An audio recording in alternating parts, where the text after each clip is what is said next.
Do you have any tips on how to overcome your fears and take the first step to achieving your dreams? It depends on the individual. Everybody's different, but the fastest way to get over your fears, I give you two different approaches. One is find something you're more scared of than your fear. Because some people are afraid of public speaking or afraid of doing anything, but they're more afraid of disappointing their children. You know, they're more afraid of missing out on the opportunity. They're more afraid of not living the life they want. When I was a kid, I would do this little thing for myself, and I've done it throughout my life, called the rocking chair test. Someone taught it to me. I don't know who it was. Years ago, I read it in a book or something. And it was the idea that if you're trying to find out whether you're going to do something or not, and you're scared to death, imagine you're 80 years old and you didn't do it. You're rocking chair. And how do you feel? And if it doesn't bother you, then don't do it. Right. But if you think like skydiving, or I'm a helicopter pilot, I don't have time, I don't have energy, but if I thought at 80 years old I could have been flying and taking people down on the water and doing all this crazy, and I missed out on that. That's a good thing. So you can either find what it'd be like to miss out on your dream, or what's something you're more afraid of than your fear, or we'll all break through our fears when we want something bad enough. Right? It's like, I don't care what it is. I saw a man the other day, I've known him for years, and he lost 80 pounds and he's in his 70s. And I said, what made you finally lose the weight? And he goes, you've taught for years. He said, I really finally wanted it. Okay, so let's so let's come up with some tips. So one tip is you have to really want it. Well, one tip is to passionately figure out, the why. I'm a big believer that reasons come first, answers come second. If you get a strong enough why, you can figure out how to do anything. Right. But it's a why that's going to drive you. So I'd sit down and say, why is this a must for me, not a should? And ask yourself, what am I afraid of? If I'm afraid of that, I got to be more afraid of what I'm going to miss out on, missing out on my mission, missing out on who I'm supposed to be. In other words, if you're not going to get rid of fear, then use fear. Use fear or it uses you. It's that simple. So you got to say, okay, what's the price if I just stay doing this? What's the price? What I need to really get scared if I learn all this and I don't follow through. That's something to be scared about. And then that fear will get you over your fear. It'll push you through. Turn fear on itself. Second way you can do it is use what you've probably heard me say, because I've used it since I was 17, is my little rocking chair test, right? I'm gonna sit myself in my rocking chair, and I'm 85 years old, I'm looking back on my life, and I say, I didn't do this, or I did. Why does somebody, get that fat, or they're out of control and they hate themselves, but then they go have another piece of chocolate? Or, why does the person the doctor just told them they have cancer, lung cancer, and said, you've got to stop smoking, and some studies show 70% of the people keep on smoking. So you're not talking about a minor issue here, right? It's part of life. But there is an answer, because there are people that do follow through, and there are people that never did before, and then they've never followed through in their life, and now finally they break through.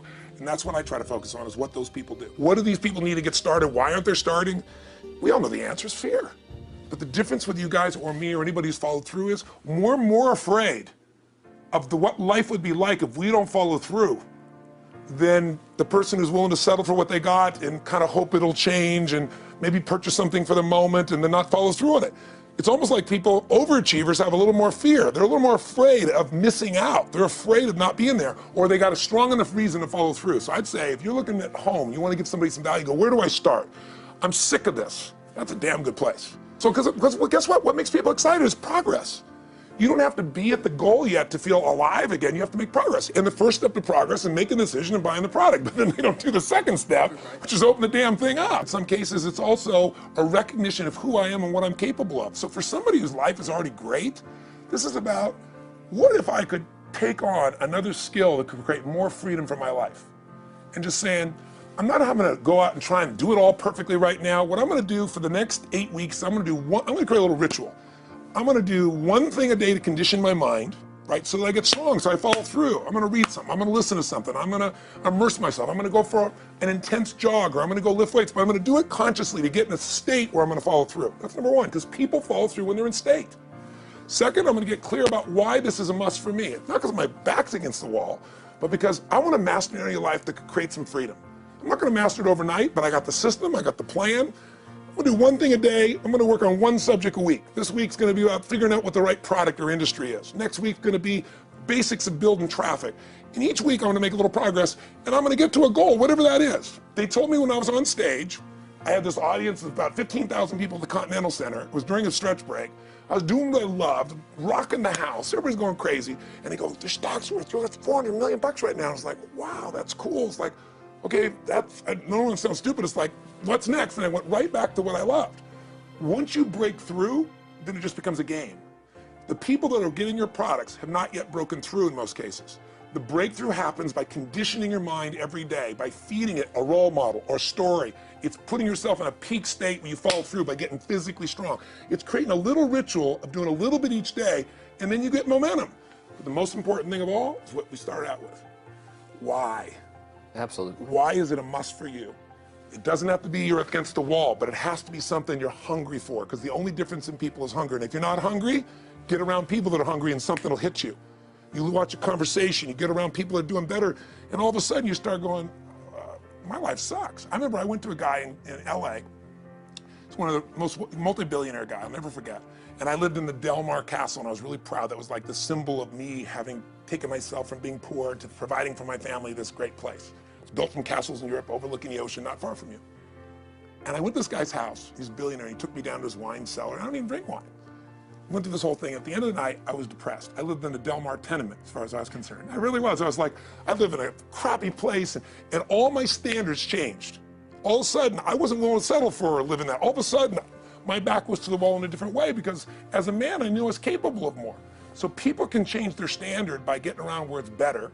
People can change their standard by getting associated with what's true, like the bills they gotta solve, the problems they gotta do it, or they can do it because they're excited because it's something new they want to take on. Everyone's different, but they gotta find the why, and they gotta come up with some daily rituals to get them going, and just do a step at a time. That's where you get momentum. Awesome. That is awesome. So, think about what's the holy grail between somebody taking action or not. It's one word: certainty. When somebody is absolutely certain, the common word is believe, right? But you can believe at a general level, or you can believe with certain. When you're absolutely certain that if I do this, it's going to get that result, and that result's going to change my life, you'll do it. When you think it absolutely is not going to work, you're never going to do it. The middle no man's land of maybe it'll work, maybe it won't, that's the piece that kills people, right? So if it's a must for you, you got to make it work, right? In our case, right? That's an example. If it's not a must for you and you're not sure, you don't know what to do. So years ago, I'd look around and say, okay, how do people get themselves to follow through that haven't been following through? What's the difference? And I started interviewing hundreds of people, literally, and eventually thousands, because I had thousands of my events. So I'd ask the group to give me their feedback. And I came up with this model. It's like the holy grail of belief, or the holy grail of momentum. It's like the difference between what makes the rich get richer and the poor get poorer, right? And the difference we all know is mindset, but like, how's that built? So this is what I did. I created stupid little 4 little boxes, and I'll scribble it here for you. You think about the first thing that determines whether you can do something or not, and I put that in this first box at the top here on the left side, and it's potential. Like, what's the potential of a human being? Like, when you guys started, you proved something no one had done in history. You ran the 4-minute mile, right? For golly knows how many centuries, they're trying to run a 4-minute mile. Roger Bannister does it. How did he do it? Do you remember? You did it in this industry, right? You made $1 million in a day. No one had ever done that in history, right? After you did it, a bunch of other guys are doing it because it became possible. Roger Bannister didn't just go physically practice. He made a shift in his head. He practiced in his head because he could never achieve it physically, so he had to change in his head first so that the result became certain enough he believed it, and then his body got him through. After Roger Bannister ran that 4-minute mile, within 2 years, 37 people ran a 4-minute mile. Wow. When no one in history had ever done it. Now here's how it works. The potential for anybody getting your product is extraordinary. They can do what you've done as much, more or less. They can do whatever they want to do. The potential's there. The market's proven that. Whether or not they tap into that potential has a lot to do with what action they take, which is the question you came to me with, right? Like, God, they all have potential, but they're not taking action. And we all know that the action they take is going to determine the results they get. That's pretty obvious. So most people have a belief about what their real potential is no matter what you tell them. And that affects how much action they take. And of course that affects the result. And then ironically, that result reinforces their belief. And then that belief affects it. So I'll give you an example. Let's say a person has unlimited potential, we all agree. But they take little action, little results. Why? Because they have to start with a problem with their belief. They don't believe it's really going to happen for me. Maybe for Frank Kearns because he's got the cool hair and stuff, or maybe it's for you because you're so driven, but it's not me. Maybe Tony Robbins because he's a freak, got these big teeth. Whatever their thought process is, right? They got this thing, right? But what happens is, if you believe that there's very little potential, how much action are you going to take? Nothing, little. And when you take little potential with a little action, what kind of results do you get? Lousy little results. And when you get little results, what does that do to your belief? You go, see, I told you this was a waste of time, told you this wouldn't work. And then what happens, you tap even less potential, you take even less action, you get even worse results, and your belief gets even weaker. And this sucker feeds on itself until you are in a downward spiral. It's poisonous. It's poisonous and it's self-fulfilling. Now, what if something could happen that could come along and fill you with a sense of absolute certainty? Not like I believe, but mean where you know. In you guys' case, mine as well, we knew because we had to. Because we burned the boats, there was no other option. We had to find a way. We weren't going to live that way. We all did it in different ways and for different reasons, but in essence, that was it. If you get yourself in a state of certainty that this is going to work, I'm going to find the way, and if this doesn't work, I will make the way, then you tap a lot more potential. And when you're certain in your potential, you take massive action. When you take massive action, you really believe in something, you get great results. When you get great results, your brain goes, see, I told you I was a stud. I told you this thing would work out. Now you're even stronger. You tap more potential, take greater action, greater results. That's how you went from $300 in a week to $2,500 in 5 days to $100,000 in a month to $1 million in a day. Same thing with you. And we get momentum. That's why the rich get richer and the poor get poorer. Now some people go out and they go, well, I'm going to take a bunch of action. All right, I'm going to open this product. I'm going to try it. And they'll say to you, I even did it.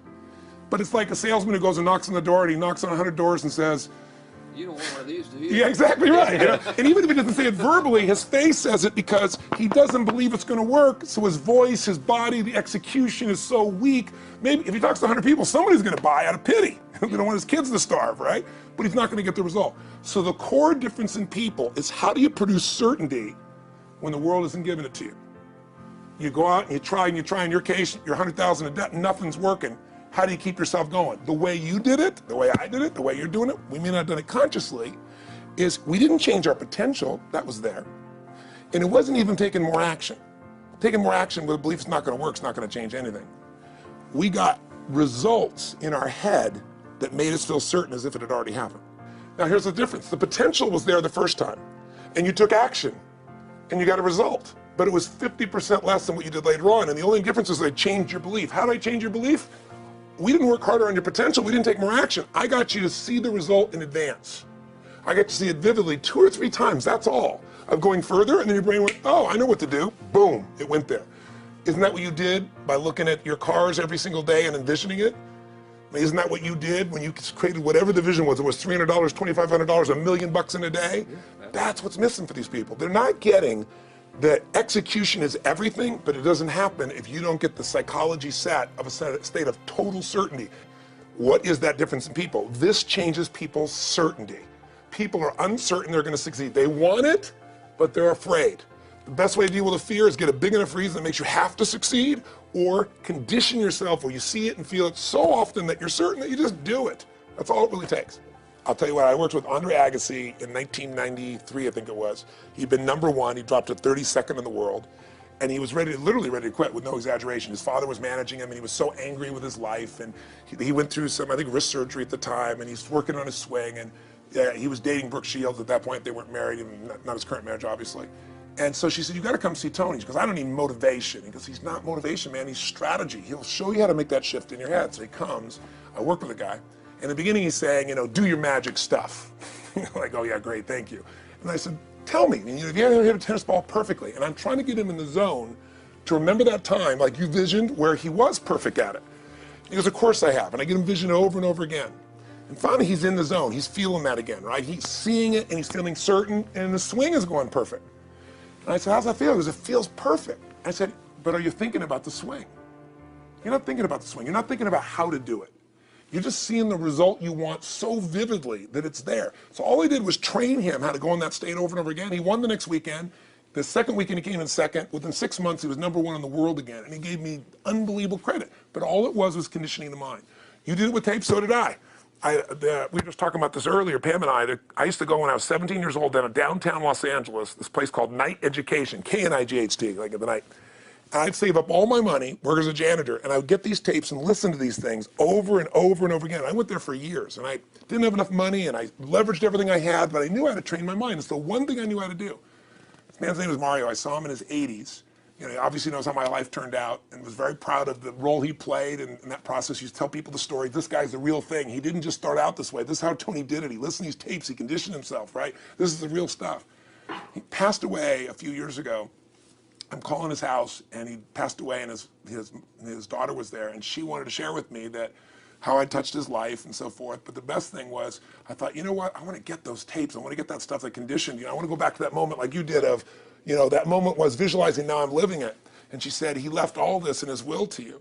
So I have all these tapes now that are from the time when I originally went through, and I'd go to sleep and I had these sleep tapes that conditioned my mind to believe that I could succeed even when I was sleeping, or to build energy in my body. And anybody who wants to succeed has got to know it doesn't just happen. You can buy a product, but you also, with that product, have got to condition yourself. You got to make it a must, and you got to get a ritual. And if you do it, whatever you used to dream about you thought was so huge, you'll just live it. You'll live it like you lived this yesterday, like we're all living the life that we envisioned. Because we had to, and because we played this game with our head. We got the belief to be real by seeing it enough times and feel it enough times till our brain believed it, and then it made it happen. Which raised the potential, which made us take more action, which got us better results, which raised our beliefs again. That's right. And then that's why the rich get richer and the poor get poorer. So instead of bitching about it, change it.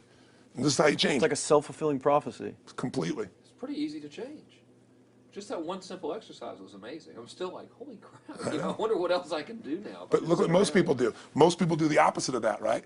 They get the product or they think about doing it, and what do they envision? It not working. That's right. The excuses. So they envision it not working. As soon as they envision it not working, they feel uncertain. As soon as they feel uncertain, how much potential they tap? Little, if anything. And so they send back your product, and they listen to the damn thing, And guess what? What does that do, by the way? They make that as another lousy result in their life. I didn't even follow through on that, and they believe even less. This process is the Holy Grail. It's where the whole game changes, and anybody can do it, and they can do it in a few minutes. And if they do it a few minutes each day, then they get a different life. They do it a few minutes one time, their life changes for the day. We're defined by our rituals. Everybody's got rituals, certain things they do every day. And what we three have in common, and anybody that I know of who has a life that they're living that was once a vision, is we saw it again and again and again, even when it didn't work, even when you lost 100 grand, even when I'm working as a janitor, there was something we would not give up on. And if somebody watching wants to change their life, they got to decide what they won't give up on, and then put themselves in the state of momentum by a couple little rituals. Okay, but here's the truth. When somebody says to me, in my business, even more, because a lot of people think I'm a motivator. I hate that term. That's never been what I've done. I do believe in energy, and I'm passionate. They see 10,000 people in a room rocking, they go, oh, he's motivating them. I believe in peak state. You get a top athlete, you get in a concert, and you get in state, right?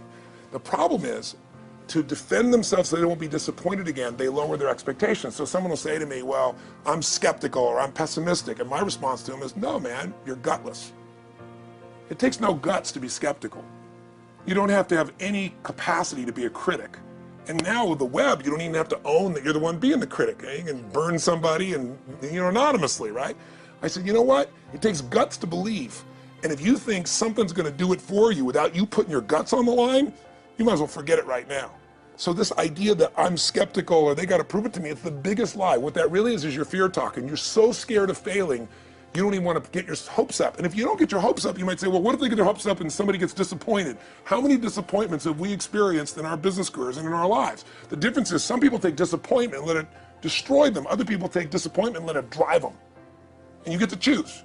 Are you going to turn this thing into why it didn't work and a bunch of stories and excuses, or are you going to take this thing that didn't work and figure out what are you going to do to make it work? And it may not happen the first time, the second time, the third time, but the people that are relentless find the way. And it's the common denominator in all these guys that are kind of our friends or family, money masters, the new money masters is they all did it with will. Nobody here inherited this stuff. Everybody figured it out. And keep figuring it out. And it's going to keep changing.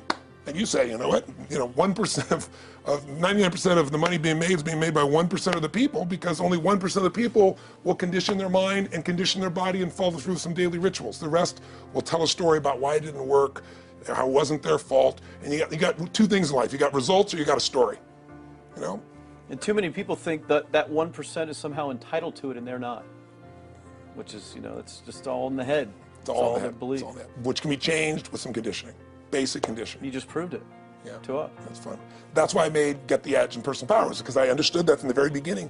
Originally it was 30 days, and years later people would say, I've heard all the great results and everything else, man, but I don't have 30 days. And I'd be behind the glass, focus group, watching these people want to shake them, like, you don't have 30 days to change your life, I thought, okay, I'll make it 7 days. Just one, because after 7 days, you get momentum. I mean, think about it. When do people's lives change? In a moment. It doesn't change in 10 years. Your life may suck for 10 years, but there's one moment when your whole life changes, the moment you decided. You said no more, and I'm doing it, and you kicked yourself in the ass, and you made yourself go do something, right? When you finally said enough, no more, I quit, or let's begin, or I love you, there's a moment when somebody's life changes, and that can be gotten in a couple of days. So people watching don't have to wait until they've mastered everything. They got to get started and do what's next, and just put themselves in a state where they start making some progress. There it is. I think that's the answer that can help solve that problem with a lot of people. They'll just pay attention to it and do it.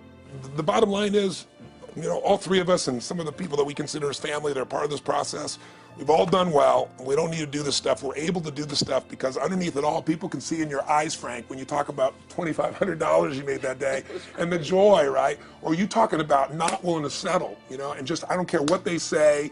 They tell me I'm going to sit here and I should lower my expectations. I'm going to be driving my car in here and they're going to be delivering a video to me. There's something inside of every human being that will make it click, that'll make it so that today is not like yesterday and tomorrow will be different forever. And that process is an emotional hook. And what I hope is people watching this stuff, maybe something in here will piss them off enough or remind them of something or say there is a plan and it isn't just luck. And if I just get my big enough why and I get a little system for conditioning myself, and if I start to feel overwhelmed, I just do one next step. And I keep learning and keep moving forward, I will get there. If we accomplish that out of this conversation, then this conversation was kick-ass and fun, not just for us, but it'll be something that we'll be really proud of a long time. Whether that happens or not really has nothing to do with us, but whether or not people take it in as real and do something with it. I hope they will.